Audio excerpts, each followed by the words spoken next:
Ну ты разъемнул, давай тоже. Вот это маленький, конечно, да. Не, давай это на потом. Все, затапливаем.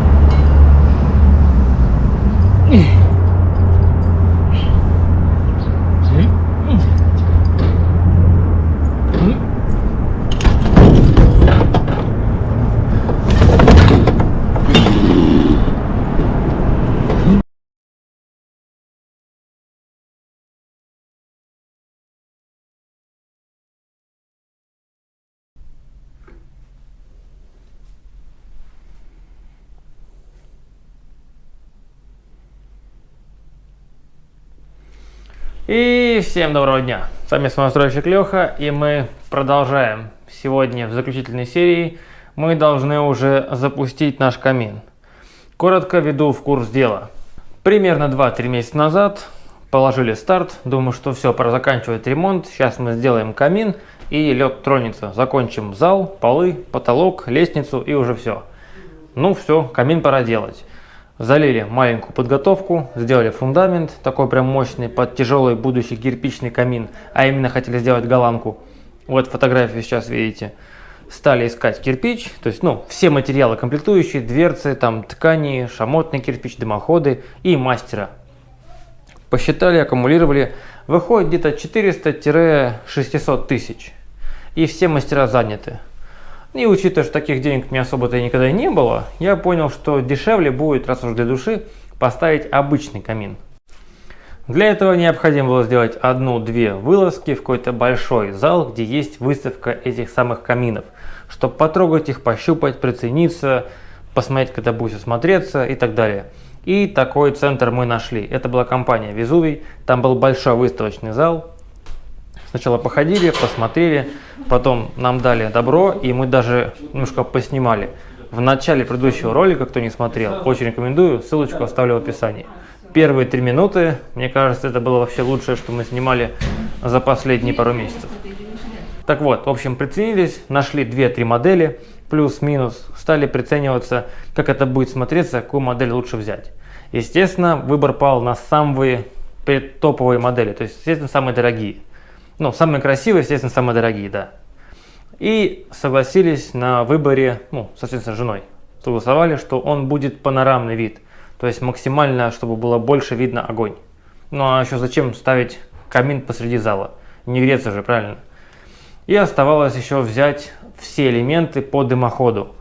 И тут канал не соответствует действительности. Мы тут взяли самый крутой, самый дорогой, самый топовый вариант. Вообще не бюджетный. Почему? Потому что поставить фольгу, то все 5-летние трубы просто сгорят. Нам не нужно. Поэтому взяли самое дорогое дымоходное оборудование и предтоповый камин. И это вышло почти в 4 раза, чем стоит эта голландка с мастером.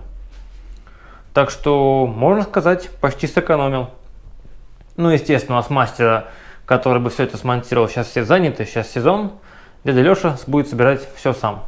И коротко в предыдущей серии мы занесли камин, аккуратно его установили на плитку, стали собирать дымоход, аккуратно и правильно прошли межэтажное перекрытие между первым и вторым этажом, правильно его оборудовали, смонтировали, стали подниматься выше к чердаку, и выяснилась проблемка, собственно, которую недавно устранил. Так, где у нас тут? У нас не открывался... Так, момента. У нас лестница не открывалась. Пришлось... Так, а что мы тут как в темноте сидим? Папа! Да? Нам в гости придет бабушка Марина, спускайся! Так, и в общем-то... Оп! Я переделал лестницу. И теперь можем залезть.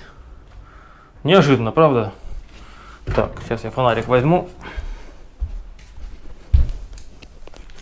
Так, фонарик есть. Пока это, извините, я не такой богатый, как вы думали. Так. Опа.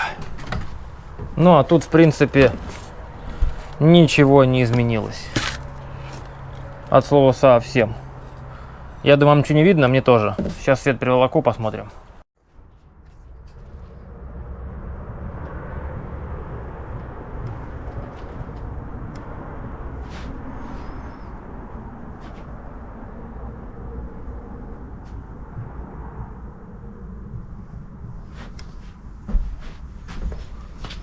Надо бы здесь прибраться, но не в этой серии. В этой серии мы делаем дымоход. И он где-то вот здесь. Сейчас найдем.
Так, ну что, мы прошли второе перекрытие, и у нас есть хорошие новости. Спустя 30 лет объявился мой отец. Да, вот что он пишет. Ник у него называется «Красный лук». Не знаю почему. Зачитываю. Да, сынок, я считаю, что это первая пустая трата времени и денег. Плюс занимает много пространства, и ты затопишь его от силы раз в год. Тебе что, деньги девать некуда? Отец! Во-первых, где мои элементы за 18 лет? Во-вторых, смотри, что было во-первых. И в-третьих, карточка и номер в описании. Спасибо. Надеюсь, на конкурсе «Жди меня» это посмотрят. Так вот, мы прошли второе перекрытие, и, как во всех нормальных нелепых фильмах, если трубу прямо поднять, мы упираемся в стропильную систему, а именно влагу. Ее, конечно, можно так вот отпилить, и ничем хорошим для крыши это не будет. Поэтому мы прибегнем к технологическому решению. А именно, прикупил два колена 45-х. Мы сейчас поднимем трубу 45-м и сделаем где-то вот примерно вот в этих пределах.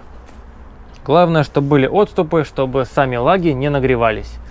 И потом, как только мы подымем, прицелимся, нам предстоит прорезать отверстие в кровле, подняться по кровле, надеть грибок, вывести трубу и одеть, как он там называется-то, в общем, чтобы вода сверху не падала. Поэтому сейчас ставим трубы, примеряем, и пока светло, полезли на крышу.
Я худею, пока поднимаюсь. Прям на глазах. О, трещинка.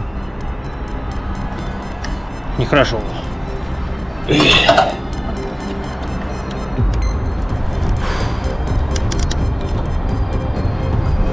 Огонь.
И мы спустились благополучно, ничего страшного не произошло, и это хорошо.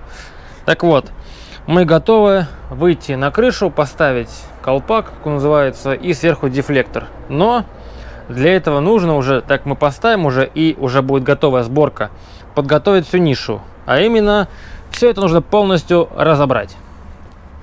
Я серьезно, разбираем, и все вот эти стыки, вот они защемляются, защелкиваются, одеваются. Промазываем высокотемпературным герметиком. Вот так и написано. Герметик высокотемпературный. И собираем. Плюс закрепляем, чтобы она не качалась. Там были советы по поводу вот сюда прикрутить хотя бы 2 саморезика, чтобы конструкция была несъемная. Я что-то подумал, а зачем? Я так и не понял. Конструкция давит сама на себя под принципом тяжести. Ну, то есть камень, валяющийся на дороге, внезапно вверх не полетит, как бы вы ни старались на него смотреть. Здесь конструкция вся, ну, она как бы вниз давит туда на камин. Она не может вылететь. Может, что-то не знаю, уточню, но звучит странно. На саморезы собрать эту фигню очень странно. Вот вопрос интересный был, это по проходке. Вот у нас коробушечка, это суперизол у нас, это суперсил, ткань. Я предложил в предыдущем ролике обернуть суперсилом вот внутри этого квадрата проходку. Мне сказали, что посмотреть тесты, что именно в этом месте из-за того, что утеплено вот этой дополнительной тканью, происходит локальный перегрев. И когда потом сэндвичи доставали после перегрева, разбирали их, там утеплитель крошился, сыпался, то есть переставал выполнять свою функцию. Поэтому у меня как бы вопросики, там тестировал, я смотрел, да, тест интересный, но там модель не та. Я все понимаю, да, перегрев, все такое. У меня все модели от Везувия. Так, вот тут написано... Так, труба диаметр 150 на 250. А там тестировали, если не ошибаюсь, 150 на 230. То есть моя потолще. Плюс у меня толщина стенок миллиметр, а там, по-моему, был 0,8. Я не знаю, сколько факторы эти прям круче или хуже. Лучше я уточню у технических специалистов. YouTube хорошо, но мы сначала смотрим по YouTube, а потом говорим, вот, проблемка вышла. Плюс там был интересный канал, посоветовали, это где пожарник как раз тушит вот эти последствия самоделок. Советую посмотреть, 2-3 ролика хватит, что от себя ничего придумывать не нужно. Все одно придумано уже, собираем по технологии, ничего не выдумываем. Лучше лишний раз там что-то вот, отступить, загерметизировать, заизолировать, тепло усилить, чем что-то от себя. Это камин, серьезно, у нас как бы крыша деревянная, и если пыхнет, я буду плакать. Да, кстати, не забудьте при монтаже ролика мне, это для себя, можете не запоминать, обработать крышу. У меня тут в некоторых местах, по-моему, 7 штук этих лак почему-то стали чернеть. Хотя я нанес дорогущий невымываемый антисептик. Безобразие. Он дорогой. А вот где нанес битум мастику, все хорошо. Совпадение? По-любому. Так, в общем, разбираем, собираем заново.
Куда мы идем?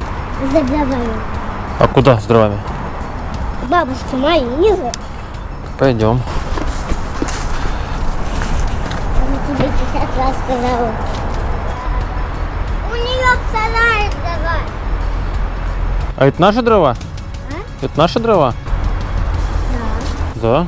У нее в том сарае. Так это чужой участок, Катюх.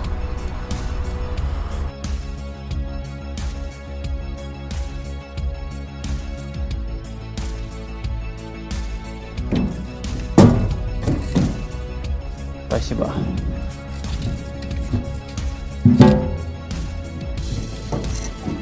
Да.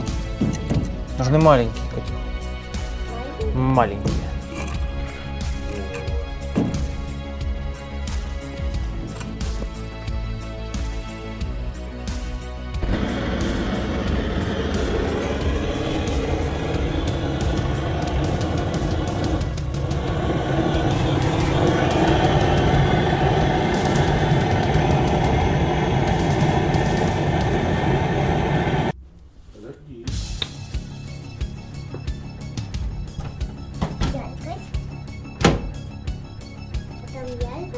Яркость. Сейчас на всю.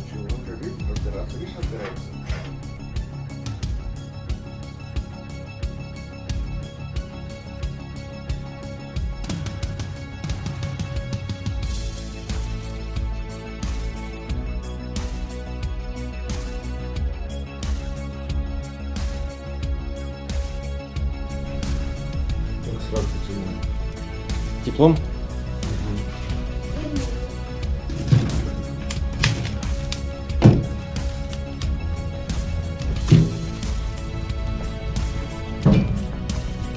А еще надо забыл. Зачем? Хватит нам столько. Ты замерзла?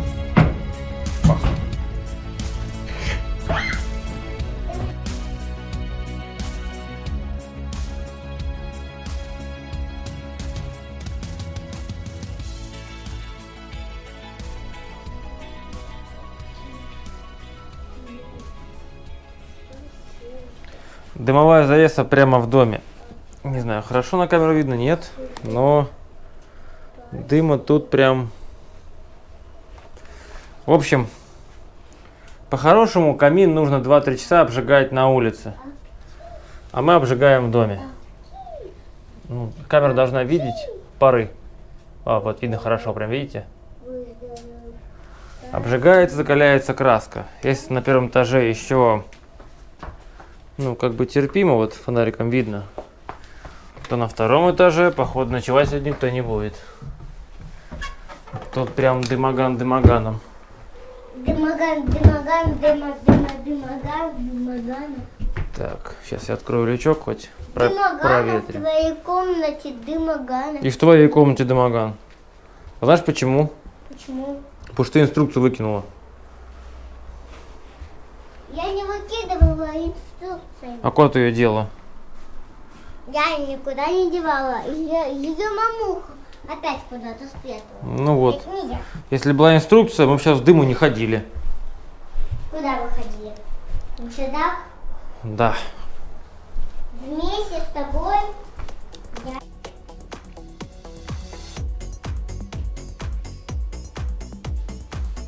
Да, уже все прогорело, как бы. Ой. Засмотрелись мы на огонь. В общем, тепло. Ой, жарко находиться около него. Он нагрелся очень мощно. Кто бы там что ни говорил, что бесполезная вещь, ну, не знаю. Смотря в каком доме, тоже влияет очень большую роль. В общем, подробные детальные тесты я потом протестирую. Мне должны были там спонсоры прислать тепловизор. Мы посмотрим, как нагревает. Потом будет таймлапс, за сколько нагреет эту вот комнату. Если там кто-то будет сейчас закидывать комментариями, то вот такая печка, дом в 200 квадратов, может нагреть, но очень не скоро. Нужно топить. А вот если отнимут свет, там часов 6 посидеть, очень даже можно. Кстати, есть идея, вот видите просветики. Туда можно, как в бане, камушков наложить, они тоже будут давать тепло. В общем, ладно, более детальные тесты будут позже. Пока этого более чем хватит. Дома тепло. Ой, как я узнал? Ну вот можно вот поэтому посмотреть. тепло. Там где-то еще одна. Третья. Так, если я третью не спалил в камине, то где-то здесь лежала. В общем, ладно, детальные тесты будут позже. Камин классный. Все, пока. Время спать. На улице вечером. К холодам готов. Увидимся.